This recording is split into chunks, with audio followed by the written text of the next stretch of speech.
pongo a grabar.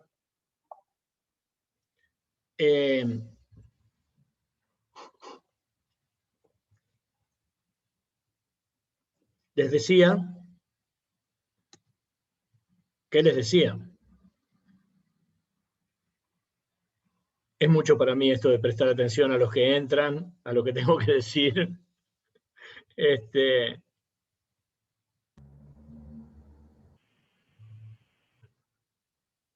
Estábamos, les venía diciendo a alguien que me haga de apuntador, me tire un pie.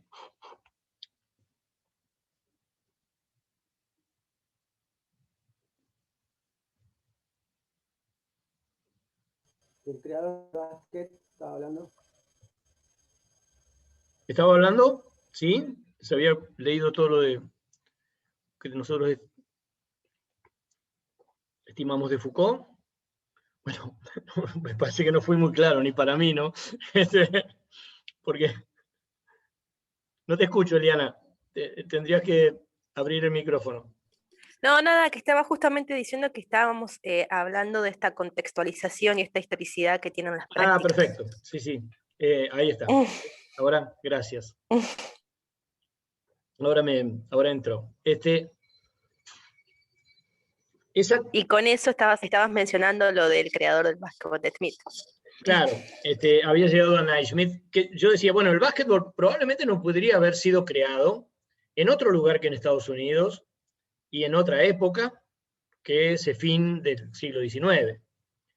¿No? Nos parece que no, que podría haber sido creado en cualquier momento y en cualquier lugar. Y sin embargo, el otro día en un grupo de estudios estábamos diciendo que el básquetbol es un deporte tan americano que se escribe en inglés, se dice en inglés, sí, hasta se actúa en inglés casi, ¿no? Entonces, ¿por qué? Bueno, porque precisamente tiene todas las características propias de una cultura como la yankee. Es rápido, es intenso, ese tipo de cosas. No tiene los dramatismos que tienen otros deportes, aunque a veces, por supuesto, en los finales de cuarto, en los finales de partido, puede haber todo un dramatismo, pero si ustedes siguen un partido de fútbol, el dramatismo es casi constante, ¿no? Todo puede ocurrir en un segundo y nada ocurre en 90 minutos de repente. El básquetbol en ese sentido tiene una intensidad distinta. Y me parece que uno responde más a una cultura inglesa, se podría mostrar esto, digamos, ¿no? Y otro más a una cultura americana, una cultura más apurada, más agarrada, más... Pero no importa tanto eso, no estoy tratando de hacer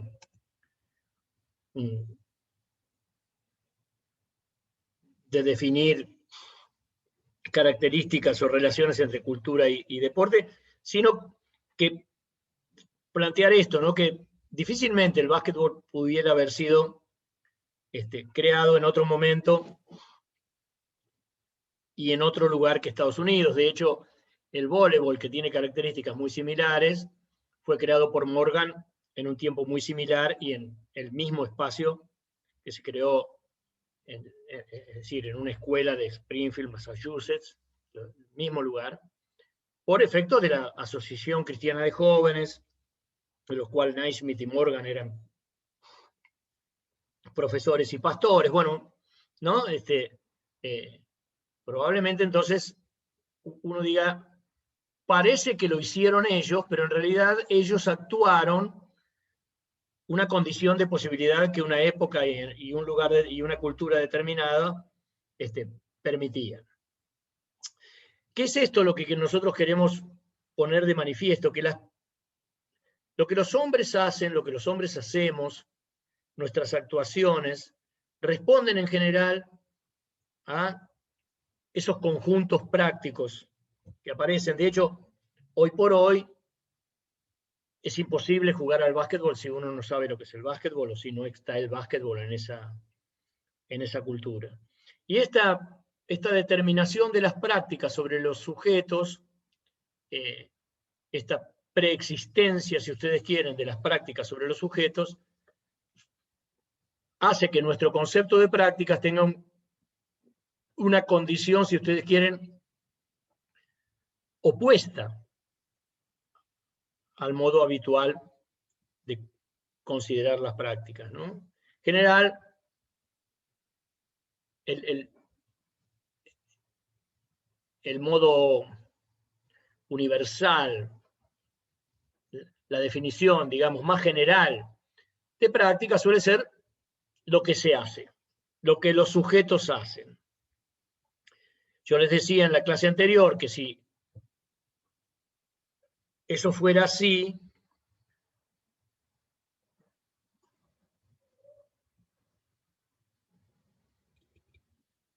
y articuláramos ese concepto de prácticas con nuestra idea de corporal, bueno, serían todas aquellas que el sujeto hace con su cuerpo.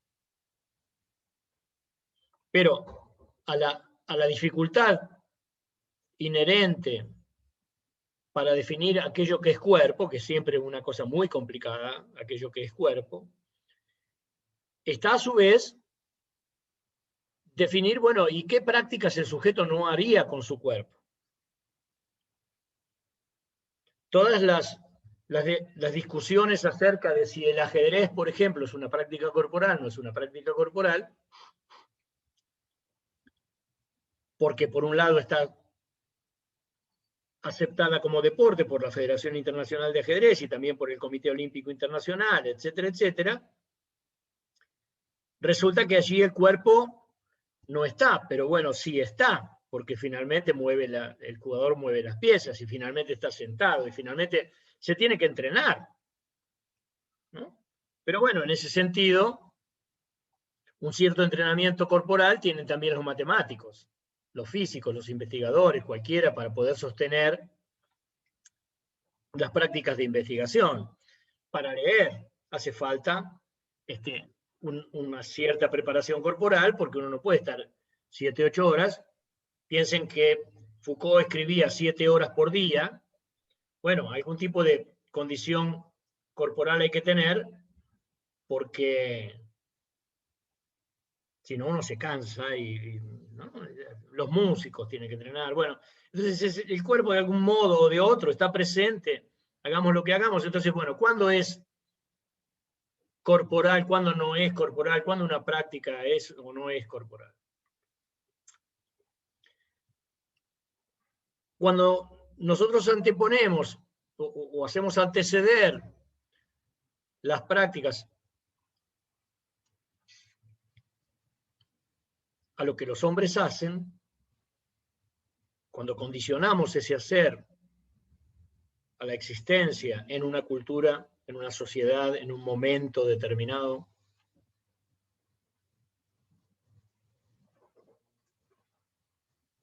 sin que se pueda decir muy bien cómo se gestaron esas prácticas. Bueno, luego alguien, Naismith para el caso que yo puse, crea o inventa el básquetbol, escribe 13 reglas en una revista y a partir de ahí eso crece.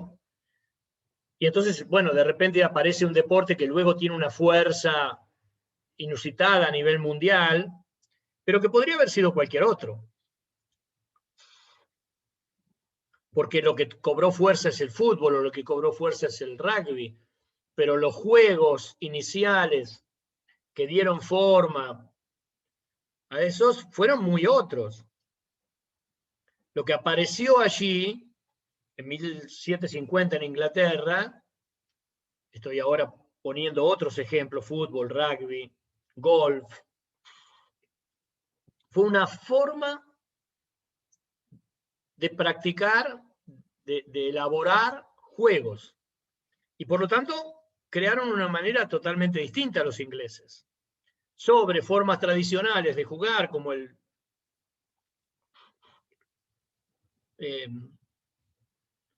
bueno, ya me van a salir los nombres de los juegos que precedieron al fútbol.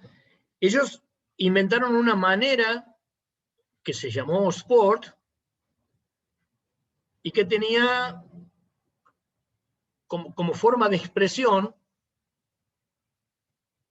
el reglamentar, el reflexionar, el, si ustedes quieren, volver toda una atención, no podría decir ahí una teoría, porque no necesariamente lo es, toda una atención sobre esos pasatiempos y codificarlos de manera tal y con tanta precisión y de modo escrito, etcétera, que crearon un nuevo modo de jugar, fundamentalmente respondiendo a la cuestión de cómo disminuir la violencia en esos juegos corporales. Eso cobra una dimensión mucho después, y en Estados Unidos, con el básquetbol o con el voleibol, que tenían expresamente la idea de limitar los contactos personales. Por eso el básquetbol inicialmente es no se puede tocar al adversario, y el voleibol pone una red en el medio.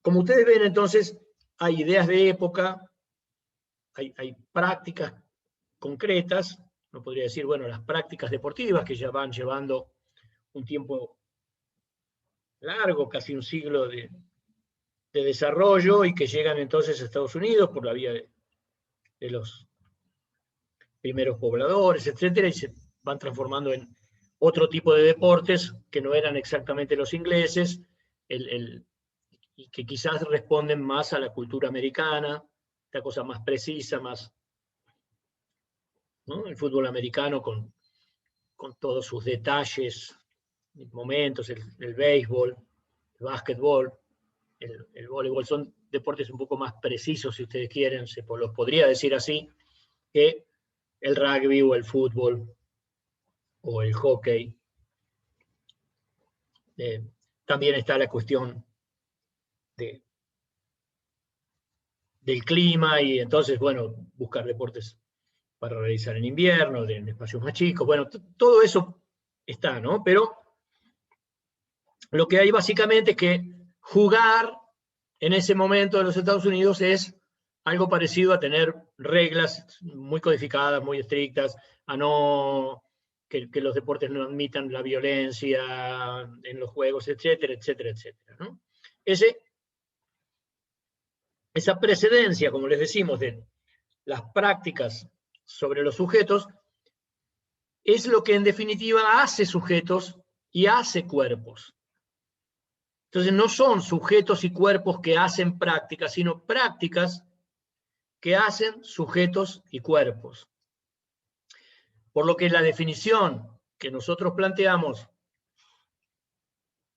invierte el concepto tradicional de prácticas para decir que prácticas no es aquello que los sujetos hacen con su cuerpo, o aquello que los sujetos hacen, sino que las prácticas hacen sujetos. Y en el caso de las prácticas corporales, hacen cuerpo. Nosotros no buscamos definir o circunscribir o hallar un sujeto y un cuerpo por fuera de esas prácticas, sino que entendemos que tanto el sujeto como el cuerpo se constituyen en esas prácticas. Por supuesto, esas prácticas son prácticas culturales, están en todas las culturas, son muy distintas en cada cultura,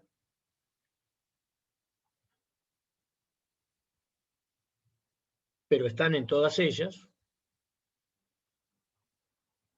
No sé, en una sociedad diferente de la nuestra, puede ser que las prácticas corporales hagan que los padres enseñen a sus hijos a, no sé, a cazar, a pescar, a remar, a nadar, no tengo idea, bueno, en relación con cómo organicen su vida de trabajo y de ocio, entonces deberán aprender a bailar o a hacer ciertas danzas, ciertos rituales, eso no lo sé.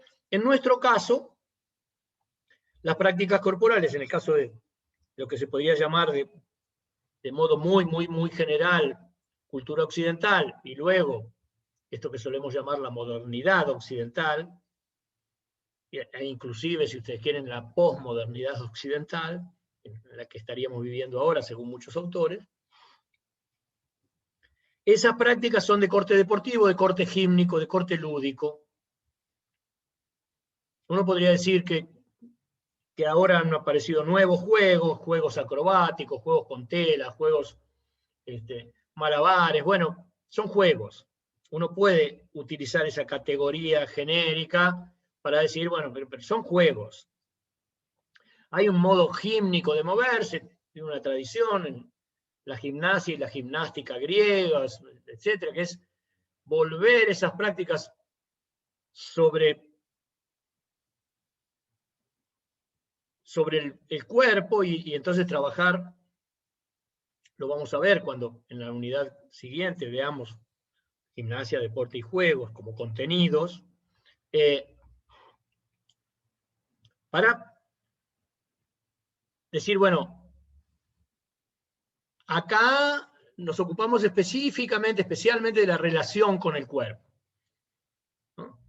Vamos a prestar atención no a qué hacemos, sino a cómo lo hacemos, algo así. Después lo vamos a precisar mejor en otras clases. Y después está todo ese dominio lúdico, pero ya esto implica una cosa importante, ¿no? Las prácticas corporales que nosotros estudiamos en educación corporal, y yo creo que son las de la educación física también, por lo menos las que han venido formando parte de la educación física, nunca se refieren al campo del trabajo, sino siempre al campo del tiempo libre o del ocio. Y esto para nosotros es muy importante. No se educa para trabajar. Deberíamos, por el contrario, educar más firmemente para el tiempo del ocio, para usar ese tiempo, para culturalizarse. Ahora bien, esas prácticas, en tanto que prácticas corporales, puede uno ver perfectamente que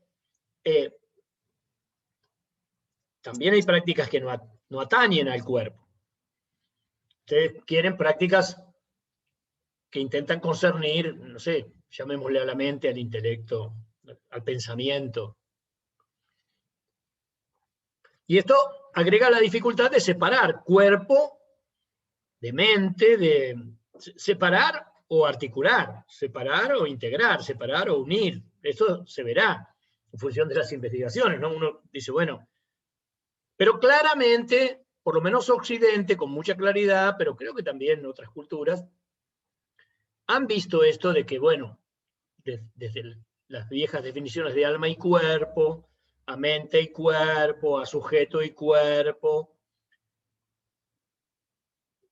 como que estas dos entidades parecen necesariamente, por lo menos, separables en términos analíticos. Después se verá, ¿no? Pero no se puede analizar lo que se podría llamar la mente, que es una entidad muy difusa, pero bueno, está como ahí,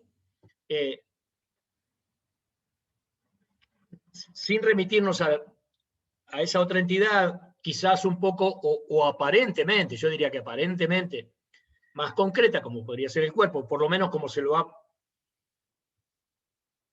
visto en Occidente, ya veremos que de concreto no tiene nada. Entonces, y a la vez, cuando uno trata de estudiar el cuerpo, se encuentra siempre con esa otra entidad a la que llamamos sujeto, subjetividad, alma, ¿no? Bueno, no sé, se lo ha llamado de distintas maneras, mente, psiquis, yo qué sé, ¿no? Como puesta ahí a la cosa cuerpo, que merecen estas articulaciones luego de los análisis un poco separados, o de intentar esos análisis separados, porque de eso trata el análisis, de separar. Ana significa eso. Ver después de qué efectivamente hablamos cuando hablamos cuerpo. Nosotros tenemos esa pregunta todavía. Es decir, ¿cómo se produce un cuerpo? El cuerpo no está. No existe para nosotros como una entidad. No es esto que yo estoy viendo y que ustedes están viendo. Es otra cosa, mucho más difusa. Entonces, de la cual hablábamos un poco en la clase anterior cuando decíamos, bueno, ¿qué pasa con esto de la virtualidad? ¿No? ¿Qué pasa en esta clase? ¿Qué es lo que ustedes están viendo de mí? ¿Qué es lo que yo estoy viendo de ustedes? Es lo mismo tener un cartel con un nombre, es lo mismo tener una foto o no, o estar viendo que hay alguien ahí. Pero de repente una cosa que se puede constatar muy claramente es que no estamos en el mismo espacio. No solo porque lo sabemos, sino que se pueden hacer pruebas muy empíricas. Yo les digo OK, ¿no? En mi pantalla ustedes ven ese dedo, que además me está tapando todo, el dedo más grande que mi imagen. Pero si yo quisiera hacerle OK a Román, y por un momento se me ocurriera entonces poner el dedo en su pantalla, mi dedo no aparecería. Bueno, miren, ahí puse un OK. Bueno, pero no, ni él lo ve, ni yo lo veo. Con lo cual, mi cuerpo está aquí en mi espacio. Y el cuerpo de Román está en su espacio, y el de cada uno de ustedes en su espacio. Pero si estuviéramos en un aula presencial, el espacio sería común. Yo los invito a pensar, lo vamos a desarrollar en nuevas clases, si el cuerpo no es ese espacio común. Decíamos el otro día que lo que nos falta en la virtualidad es más que el cuerpo, más que el propio cuerpo, o lo que suele llamarse el propio cuerpo, el cuerpo del otro. Ahora, no es el cuerpo del otro en tanto que organismo, sino ese calor, esa cosa que ustedes pueden llevar desde los encuentros más íntimos y más apasionados a tomarse un café en un bar con un amigo, con una cosa. Es decir, todas esas cosas que el cuerpo implica, que son la amistad o el amor, o eso, ¿no? Un espacio que se comparte, que a veces molesta, porque si estuviéramos en una clase, por ahí ustedes harían algún ruido, y yo diría, bueno, chicos, esperen, a ver, no hablen todos juntos, no chamullen ahí, a ver quién quiere decir algo. Bueno, todo eso, si eso no es cuerpo. Si en definitiva eso no es cuerpo. Y no es el cuerpo que nosotros, propiamente, no es el cuerpo del médico que aparece en el consultorio del médico, sino ese cuerpo que propiamente se nos aparece a nosotros. Pero bueno, lo vamos a dejar para clases posteriores. Cuando hablemos de los contenidos va a aparecer esto, porque el cuerpo está ahí presente. Entonces, cuando queremos articular prácticas y corporales, nosotros ya no podemos hablar de actividad física, porque la actividad física no tiene nada que ver con el cuerpo. O en todo caso tiene que ver con un cuerpo que está reducido a un organismo. Repito la fórmula canónica de Jacob, a esa organización de órganos y funciones, resuelto primero en células, después en genes y últimamente en moléculas de ácido ribonucleico, a la que, según veíamos en la clase anterior,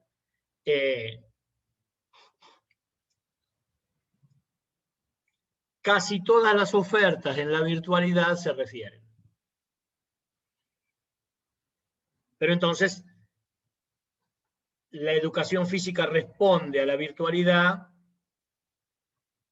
con las mismas herramientas que responde a la presencialidad. Es decir, considerando al cuerpo como un organismo, como un cuerpo extenso, al que podríamos llamar también, con mucha razón, cartesiano, porque él inventa la extensión del cuerpo, o el cuerpo en tanto que extensión. Ese cuerpo que se ve, ese cuerpo que tiene células, que tiene genes, que tiene órganos, que tiene funciones, y que se puede reducir a partículas de ácido ribonucleico. Pero ese es un cuerpo. No es el cuerpo. Si nosotros estamos tratando de pensar, porque no vamos a decir determinar, aunque yo pueda estar pensando ahora que es determinante, pero vamos a mantener la pregunta abierta, que el cuerpo no sea eso, sino que sea este espacio compartido, por ejemplo. Y para que ustedes, bueno, lo tengan en cuenta, no estoy inventando nada. Se puede extraer de los estoicos, siglo II, III, voy a recordar bien ahora, después de Cristo, o sea, hace mucho tiempo atrás, la idea de elementos de una existencia muy real para ellos, que son incorporales. Lacan ha trabajado esa posición de los estoicos también en relación con el cuerpo. Y yo escribí, ya por 2016, si no me equivoco, un artículo que se tituló Un cuerpo incorporal, entre signos de interrogación. Todavía siguen esos signos de interrogación, por supuesto, no hay que quitarlos apresuradamente, pero es un modo de pensar el cuerpo con el que nosotros trabajamos, porque por otro lado, si ustedes leen a Desertó, si leen al propio Foucault en El cuerpo utópico, si me leen a mí en El cuerpo, cuando hago referencia al cuerpo médico, Desertó es quizá el más claro. Él dice en una entrevista con Vigareló, en un coloquio sobre cuerpo, buscábamos, por todos lados buscábamos el cuerpo y en ningún lugar lo encontrábamos. El análisis solo muestra fragmentos y acciones. Y el análisis, efectivamente, por lo menos el que yo pude llevar adelante también, solo muestra fragmentos y acciones.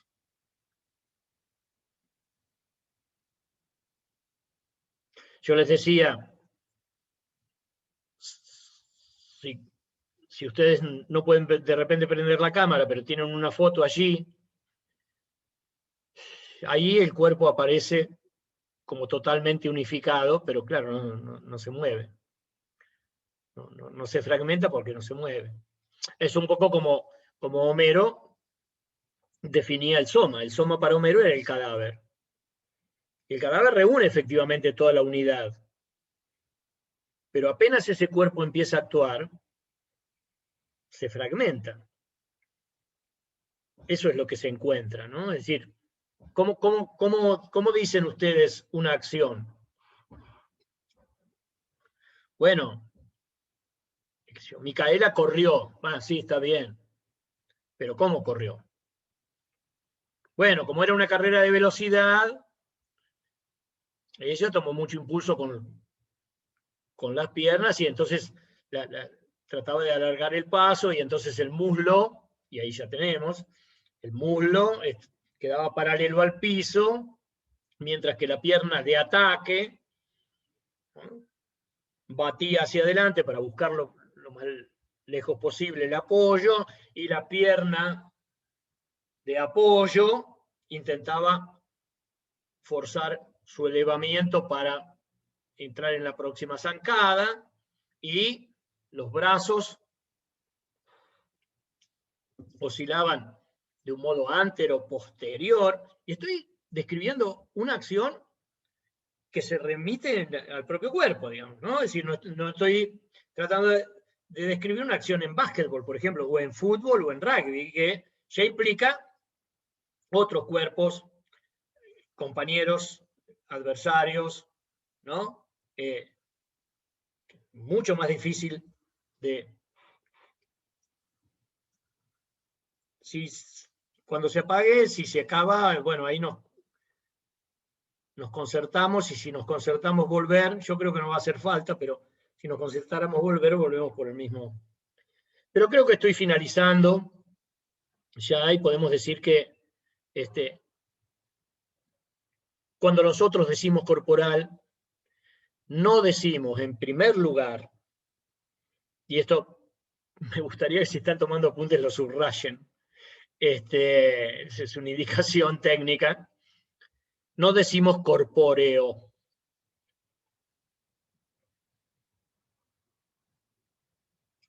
Corpóreo es lo que tiene cuerpo en el más literal sentido cartesiano.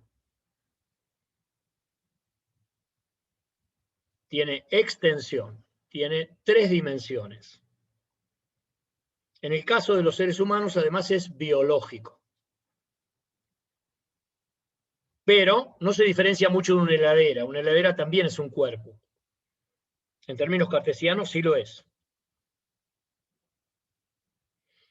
Y Descartes dejó dicho que la única diferencia entre el cuerpo humano y el resto de los cuerpos naturales, como podría ser una heladera no es natural, pero no importa, ya a esta altura casi forma parte, es que en el ser humano las dimensiones, alto, ancho, largo, son intercambiables según la posición que tome, ¿no?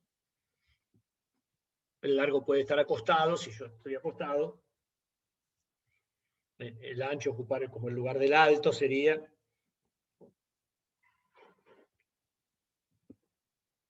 Por las distintas posiciones que puede tomar. En cambio, una heladera, patas para arriba, es difícil, o acostada, uno no sabría para qué. ¿No? Entonces, corpóreo es aquello que tiene cuerpo, así lo define el diccionario, ¿no? Lo busco inmediatamente y vemos lo que define el diccionario.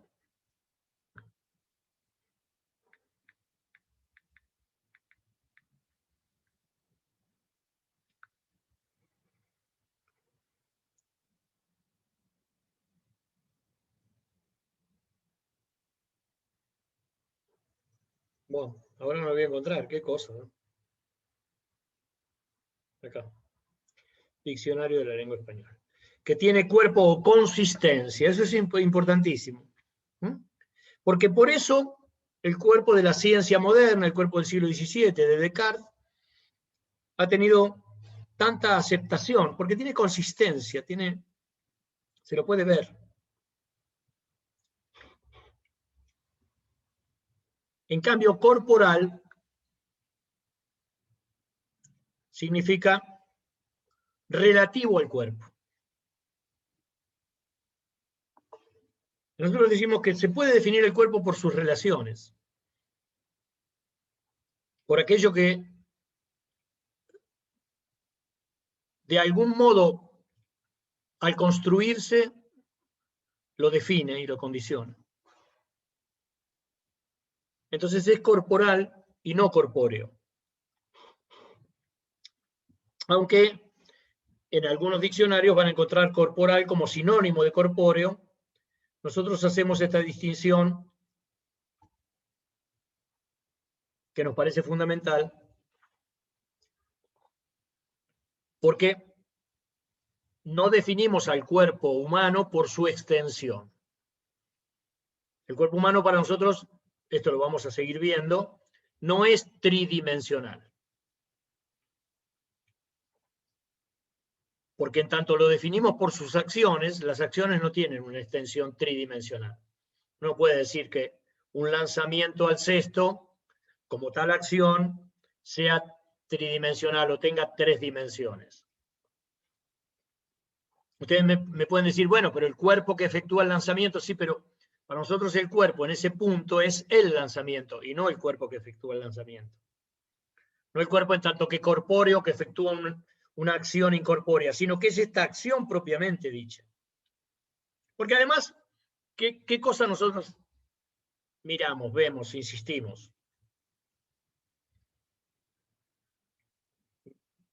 No estamos tanto por, bueno, no sé, está gordo, está flaco, está alto, está...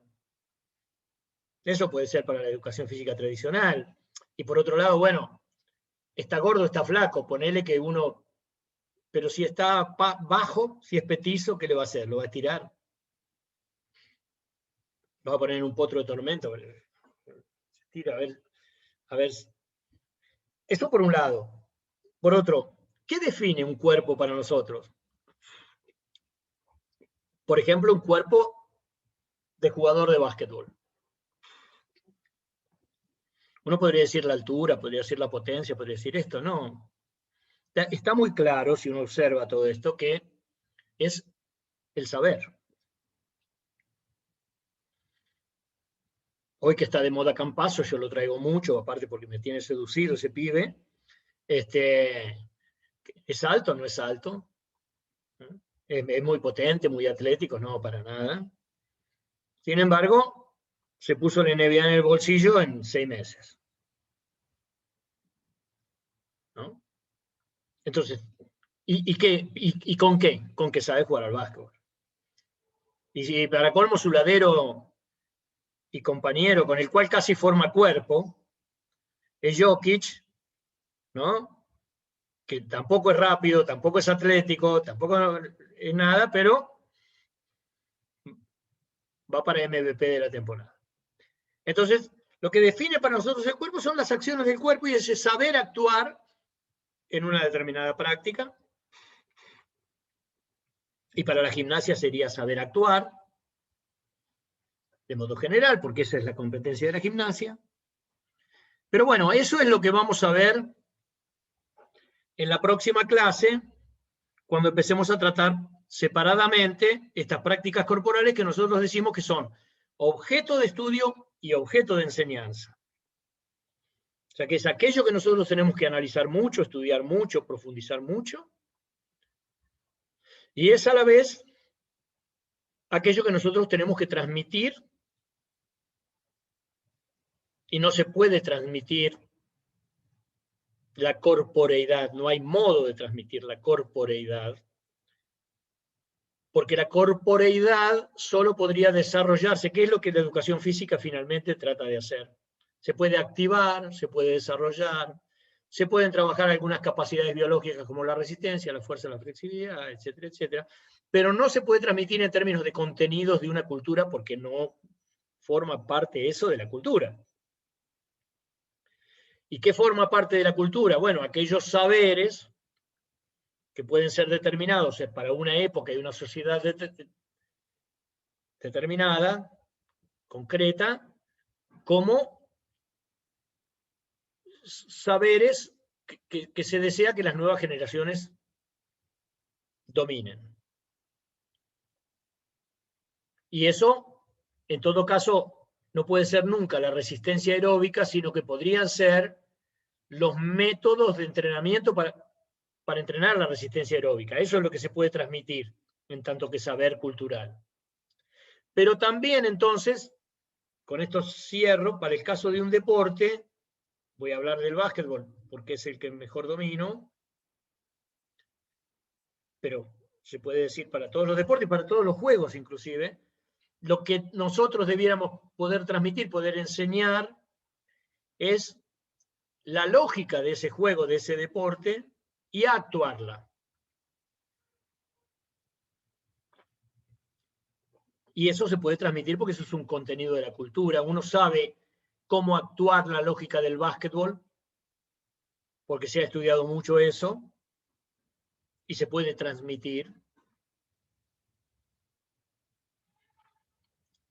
Y para el caso de la gimnasia, podemos perfectamente elaborar, y ya se corta, con esto termino, así que no volvemos a entrar. Les deseo buen finde, y nos vemos la próxima. Pero les decía, elaborar qué sería actuar de un modo acorde con el cuerpo de cada uno, ¿no? Y las reglas sociales, culturales en las cuales ese cuerpo o esos cuerpos se mueven, actúan, ¿no? De un modo tal que no traicionen los aspectos